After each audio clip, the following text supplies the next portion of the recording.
Dress காமிச்சாதானே தெரியும். ஏன் நின்னு காட்டு.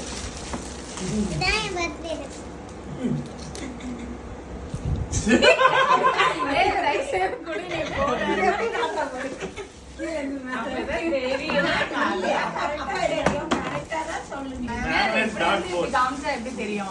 ஓ இப்படி தூக்கி போட்டு இது பண்றதா?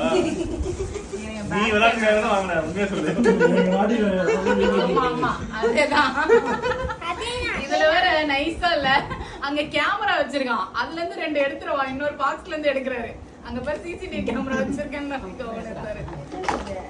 அங்க மாட்டணுமா? எங்கனாலும் இப்படி அப்படியே இப்படி எப்படி வேணும் கிஃப்ட் வந்து வேணுதேவா இல்ல உங்களுக்கு சேர்த்தா? இங்க பாரு சன்னி. அவங்களுக்கு தானா? Okay okay.